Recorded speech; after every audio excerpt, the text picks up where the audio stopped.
السلام علیکم ورحمۃ اللہ وبرکاتہ۔ الحمدللہ وکفی وسلام علی عبادہ الذین اصطفی، اما بعد فاعوذ باللہ من الشیطان الرجیم، بسم اللہ الرحمن الرحیم۔ اللہم صلی علی سیدنا و مولانا محمد کما تحب و ترضی بان تصلی علیہ صلاۃ و سلاما علیک یا رسول اللہ صلی اللہ تعالی علیہ وسلم۔ آج اللہ کے شکر سے کئی درس ہمارے مکمل ہو چکے ہیں۔ آج جو سورہ کو میں آپ کے سامنے پیش کرنے والا ہوں اس سورہ کا نام ہے سورہ ضحیٰ۔ میں کنز الایمان کا ترجمہ پہلے آپ کے سامنے پیش کروں گا اور اس کے بعد اپنے انداز میں تفسیر صراط الجنان کے مطابق تشریح و توضیح کروں گا۔ اعوذ باللہ من الشیطان الرجیم، بسم اللہ الرحمن الرحیم۔ والضحیٰ واللیل اذا سجا، چاشت کی قسم، والضحیٰ چاشت کی قسم، واللیل اذا سجا اور رات کی قسم جب وہ پردہ ڈالے، جب وہ چھا جائے۔ ما ودعک ربک وما قلی، اے محبوب تمہارے رب نے نہ چھوڑا ہے تمہیں اور نہ مکرو جانا۔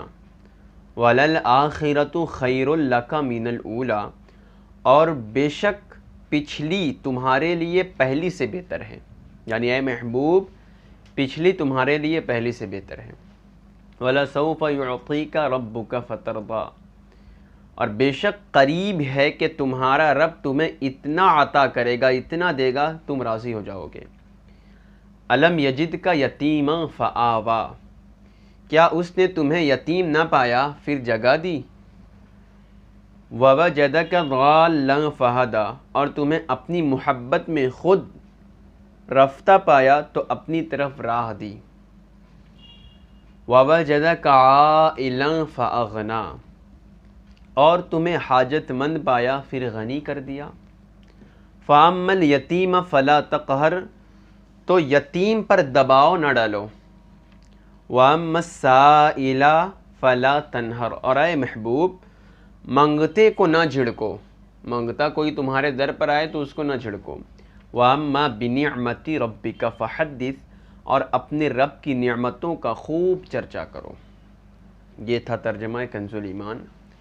اب میں اپنے اور آپ کے انداز میں تھوڑی اس کی تشریح و توضیح اور صراط الجنان کے حوالے سے کچھ باتیں میں آپ کے سامنے پیش کرتا ہوں۔ سورہ ضحیٰ یہ بھی آیت مکی ہے، یہ بھی سورہ مکہ مبارکہ میں نازل ہوئی۔ والضحیٰ، اللہ سبحانہ و تعالی جو ہے قسم کھا کر کہتا ہے، چاشت کی قسم۔ چاشت اس کو کہتے ہیں کہ جب فجر کے بعد سورج روشن ہو جاتا ہے تو وہ وقت چاشت کا وقت ہوتا ہے۔ اللہ کہتا ہے والضحیٰ، چاشت کی قسم، واللیل اذا سجا، اور رات کی قسم جب وہ چھا جائے، یعنی چھا جائے رات کی قسم۔ دو چیزوں کے بارے میں اللہ نے ارشاد فرمایا، قسم، والضحیٰ چاشت کی قسم، واللیل اذا سجا اور رات کی قسم جب وہ چھا جائے۔ اب دو چیزوں کی قسم کھا کر اللہ آگے ارشاد فرماتا ہے۔ پتہ چلا غالباً آپ نے چند دن پہلے درس میں سنا ہوگا کہ چار چیزوں کی قسم کھا کر اللہ سبحانہ و تعالیٰ نے انسانوں کی خوبصورتی کا تذکرہ فرمایا۔ اب یہ دو چیزوں کی قسم کھا کر اللہ سبحانہ و تعالیٰ آگے کی بات بیان کر رہا ہے، تو اس کا مطلب یہ ہے کہ آگے کی آنے والی بات بہت زیادہ اہم ہے۔ دو مرتبہ اللہ نے قسم کھائی، ضحیٰ چاشت کی قسم، واللیل اذا سجا اور رات کی قسم جب وہ چھا جائے۔ ما ودعک ربک وما قلی، اے محبوب آپ کے رب نے آپ کو نہیں چھوڑا اور نہ آپ کو ناپسند کیا۔ اس کا مطلب یہ ہے، یہ آیت مبارکہ اس وقت نازل ہوئی تھی کہ رسول پاک صلی اللہ تعالی علیہ وسلم کے اوپر وحی کا سلسلہ کچھ مہینوں کے لیے بند ہو گیا تھا، یعنی اللہ کے رسول صلی اللہ تعالی علیہ وسلم پر وحی نازل نہیں ہوتی تھی۔ تو کفار اور مشرکین نے، مکے کے کفار و مشرکین نے مذاق اڑایا، یار محمد کے رب نے ان کو چھوڑ دیا اور ان کے اوپر وحی نازل نہیں ہوتی۔ پہلے تو بہت زیادہ وحی نازل ہوتی، قرآن کی تلاوت محمد کیا کرتے، اب معاذ اللہ ان کے رب نے ان کو چھوڑ دیا ہے، اب وہ کہاں جائیں گے معاذ اللہ۔ آج تو ان کا رب بھی ان سے ناراض ہو کر ان کو چھوڑ گیا ہے، تو اللہ سبحانہ و تعالی جلال میں آیا اور کہا والضحیٰ چاشت کی قسم، واللیل اذا سجا رات کی قسم جب وہ چھا جائے۔ ما ودعک ربک وما قلی، اے محبوب آپ کے رب نے کبھی نہ آپ کو چھوڑے گا اور نہ آپ کو ناپسند کیا۔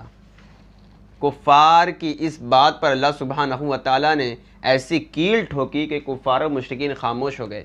ما ودعک ربک وما قلی، دو چیزوں کی قسم کھا کر اللہ نے ارشاد فرمائی اے محبوب اللہ نے آپ کو نہیں چھوڑا، وما قلی اور نہ پسند فرمایا نہ مکروہ جانا، وللآخرۃ خیر لک من الاولی، اور اے محبوب آخرت یعنی جو آنے والی زندگی ہے، قیامت کے بعد جو آخرت آنے والی ہے وہ آخرت کی زندگی بہتر ہے دنیاوی زندگی سے۔ رسول پاک صلی اللہ تعالیٰ علیہ وسلم کو اللہ سبحانہ و تعالیٰ مخاطب کر کے کہتا ہے کہ آخرت آپ کے لیے بہتر ہے دنیاوی زندگی سے، اور یہ امت مسلمہ کے لیے بھی یہ پیغام ہے کہ ہم ترجیح دیں تو آخرت کی زندگی پر دیں۔ یہ دنیا ایک مسافر ہے، ہم مسافروں کی طرح جی رہے ہیں، اور جو ہمیشہ کی زندگی ہے وہ آخرت کی زندگی ہے، یعنی ایک مدت کی زندگی گزر جانے کے بعد جو ہمیں ہمیشہ کی زندگی ملنے والی ہے وہ ہے آخرت کی زندگی، جو ہم ہمیشہ وہاں رہیں گے۔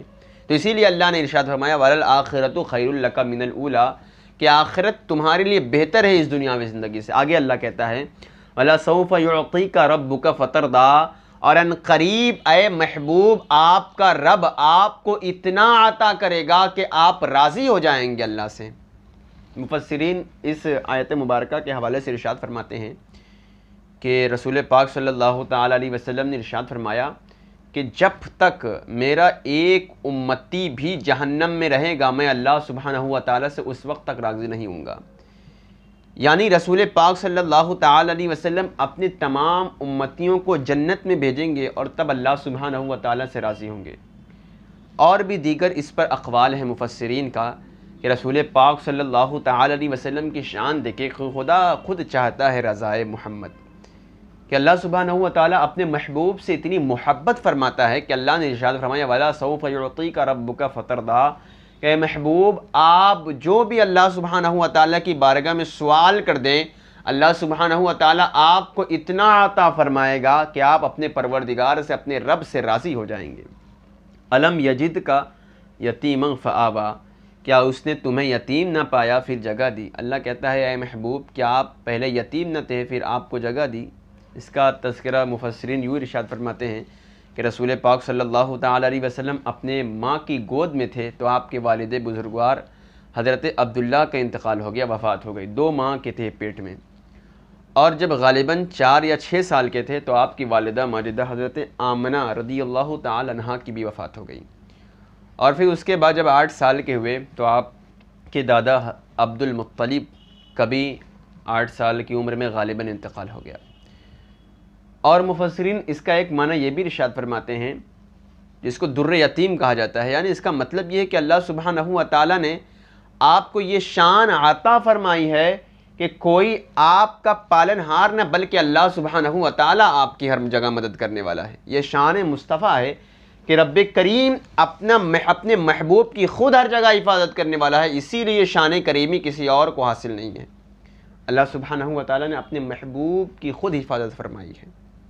اور آگے چلتے ہیں وَوَجَدَكَ ضَالًّا فَهَدَىٰ، اور تمہیں اپنی محبت میں خود رفتہ پایا تو اپنی طرف راہ دے دی، یعنی رسول پاک صلی اللہ تعالیٰ علیہ وسلم اللہ سبحانہ و تعالیٰ سے کتنی محبت فرماتے ہیں، اور امت مسلمہ کو بھی یہ تعلیم دی گئی ہے کہ اپنے رب کو پہچانو، اپنے رب کی بارگاہ میں جھک جاؤ، اپنے رب کو راضی کرنے میں لگ جاؤ۔ رسول پاک صلی اللہ تعالیٰ علیہ وسلم کی یہ شان مبارکہ تھی کہ اللہ نے کہا وَوَجَدَكَ ضَالًّا فَهَدَىٰ، اور آگے ارشاد فرماتا ہے وَوَجَدَكَ عَائِلًا فَأَغْنَىٰ، اور تمہیں حاجت مند پایا پھر غنی کر دیا۔ اے محبوب تمہیں حاجت مند پایا تو غنی کر دیا۔ مفسرین اس کا معنی یہ بیان فرماتے ہیں کہ رسول پاک صلی اللہ تعالیٰ علیہ وسلم نے جب حضرت خدیجۃ الکبریٰ رضی اللہ تعالی عنہا سے نکاح فرمایا تو دولت حضرت خدیجہ کی دولت کے ذریعے رسول پاک کو غنی فرمایا، اور حضرت ابو بکر صدیق رضی اللہ تعالی عنہ کی دولت سے غنی فرمایا، اور حضرت عثمان ابن عفان رضی اللہ تعالی عنہ کی دولت مند سے غنی فرمایا۔ اس میں ایک لفظ ہے قناعت، یعنی ہر حال میں اللہ سبحانہ و تعالیٰ کے لیے خوش رہنا، یہ بہت بڑی بات ہے۔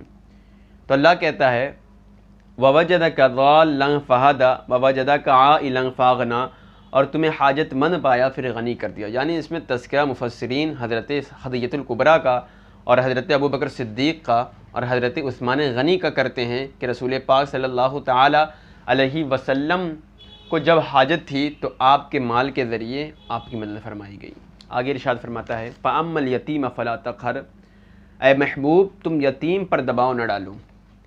اس کا مطلب یہ ہے کہ مکے میں لوگ ایسا کرتے تھے کہ یتیموں کا مال ہڑپ کر کھا جایا کرتے تھے، یعنی اگر کوئی بچہ یتیم ہو جاتا تو اس پر ناجائز قبضہ جمایا جاتا اور اس کے مال کو کھا لیا جاتا۔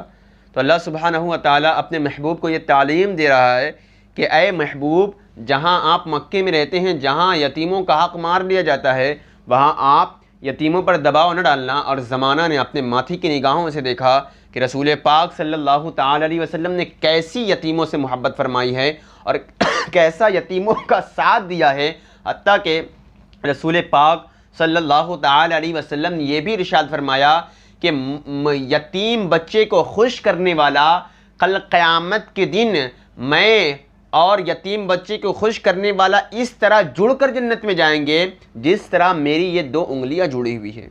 یعنی یتیم بچے کو خوش کرنے والا رسول پاک نے ارشاد فرمایا کہ میں اس طرح اور یتیم بچے کو خوش کرنے والا ہم اس طرح جنت میں جائیں گے جس طرح میری یہ 2 انگلیاں جڑی ہوئی، یعنی اس طرح سٹ کر جنت میں جائیں گے، اتنا قریب وہ شخص میرے پاس رہے گا۔ تو یتیموں کا حق نہ مارا کریں، اگر کوئی بچہ یتیم ہو جائے تو اس کا ساتھ دیں، اس کا سہارا بنیں۔ آگے اللہ ارشاد فرماتا ہے وَأَمَّا السَّائِلَ فَلَا تَنْهَرْ، اور اے محبوب اور منگتا کو نہ چھڑکو، یعنی اگر کوئی سائل، کوئی مانگنے والا آپ کے در پر آ جائے تو اس کے نہ جھڑکو۔ جو مکے والوں کی عادت تھی کہ اگر کوئی منگتا، کوئی سائل، کوئی مانگنے والا غریب آپ کسی کے مکے والوں کے دروازے پر آتا تو لوگ اس کو جھڑک کر بھگا دیا کرتے ہیں، محبوب آپ ایسا نہ کرنا۔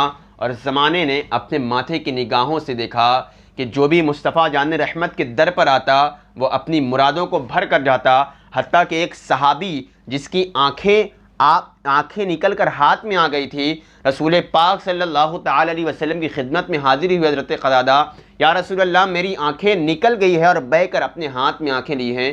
اللہ کے رسول صلی اللہ تعالی علیہ وسلم نے حضرت قتادہ کی آنکھ میں اپنا لعاب دہن لگایا اور حضرت قتادہ کی آنکھ کے چشم میں وہ آنکھیں ڈالی۔ حضرت قتادہ کہتے ہیں رب کعبہ کی قسم، جس طرح مجھے پہلے دکھتا تھا اب اس سے زیادہ اور اچھا دیکھنے لگا۔ امام کہتے ہیں مانگیں گے مانگے جائیں گے، منہ مانگی پائیں گے، سرکار میں نہ لا ہے نہ حاجت اگر کی ہے۔ اور ایک جگہ ارشاد فرماتے ہیں واہ کیا جود و کرم ہے شہ بطحا تیرا، نہیں سنتا ہی نہیں مانگنے والا تیرا۔ یہ مصطفیٰ جان رحمت کی شان مبارکہ ہے کہ کوئی بھی شخص، کوئی بھی آدمی آپ کے دروازے سے خالی نہیں لوٹتا۔ اور آج بھی ہمارا ایمان و عقیدہ ہے کہ اگر کوئی رسول کو یہاں سے پکارے، رسول سنتے ہیں، مدد کرتے ہیں، جواب آتا ہے فریاد امتی جو کرے حال زار میں، ممکن نہیں کہ خیر بشر کو خبر نہ ہو۔ یہ شان مصطفیٰ ہے اور رسول پاک نے اس کو کر کے دکھایا ہے۔ اور آج بھی ہمارا یہ حال ہے کہ اگر کوئی سائل ہمارے دروازے پر غریب مانگنے کے لیے آتا ہے تو بہت لوگوں کی عادت یہ ہوتی ہے کہ اس کو بہت بری طرح سے جھڑک کر بھگا دیتے ہیں۔ اگر آپ کے پاس کچھ نہیں ہے تو آپ اس کو اچھے سے منع کر دیں، اور اگر ہے تو دے دیں۔ حضرت فاطمۃ الزہرا رضی اللہ تعالی عنہا کا یہ معمول تھا کہ کوئی بھی آپ کے دروازے پر آتا کبھی خالی نہیں لوٹتا، حتیٰ کہ آپ کے پاس کھانے کی چیزیں نہ موجود ہوتی، جو اپنا آخری روٹی بچی ہوتی، آخری نوالا، وہ بھی سائل کو دیتی اور خود بھوکی اور روزے سے رہتی۔ تو یہ شان ہے، یہ پنجتن پاک ہیں۔ تو کبھی بھی سائل کو نہ جھڑکیں، کبھی بھی سائل کو اپنے دروازے سے خالی نہ لوٹائیں۔ اگر خالی لوٹانا ہو تو اس کو اچھی طرح منع کر کے واپس کریں۔ آگے آخری آیت میں اللہ ارشاد فرماتا ہے وَأَمَّا بِنِعْمَةِ رَبِّكَ فَحَدِّثْ، اور اپنے رب کی نعمت کا خوب چرچا کرو۔ اس کا مطلب یہ ہے کہ اللہ کا شکر ادا کیا کرو، اپنے رب کی نعمت کا چرچا کیا کرو۔ اگر کوئی شخص بہت زیادہ امیر ہے اور وہ پھٹے پرانا گندا لباس پہن کر گھومتا ہے تو یہ رب کی نعمت میں ناشکری ہے۔ نعمت کا چرچا ہونا چاہیے۔ اگر اللہ سبحانہ و تعالیٰ نے نوازا ہے تو فرٹیچر مت بنو، بلکہ فقہاء ارشاد فرماتے ہیں کہ اچھے سے اچھا لباس پہن کر اپنے تن بدن پر اچھا لباس پہنو، تاکہ اللہ سبحانہ و تعالیٰ کی نعمتوں کا چرچا ہونا چاہیے کہ اللہ سبحانہ و تعالیٰ نے ہمیں عطا فرمایا ہے تو ہم اس کی نعمت کا شکر ادا کر رہے ہیں۔ تو یہ بہت بڑا اور یہ بہت اچھی چیز ہے کہ ہم اپنے رب کی نعمتوں کا چرچا کریں، اپنے رب کی نعمتوں کو پھیلائیں اور جو نعمتیں اللہ سبحانہ و تعالیٰ نے ہمیں عطا فرمائی ہیں ہم اس کو یاد کریں اور اللہ کی بارگاہ میں اس کا شکر ادا کریں. بس یہی پر میں اپنی گفتگو تمام کر دینا چاہوں گا. اللہ سبحانہ و تعالیٰ سے دعا ہے کہ مولا ہمیں ان ترجموں کو اپنی ذہن میں تازہ رکھنے اور اس کو یاد کرنے کی توفیق عطا فرمائیں.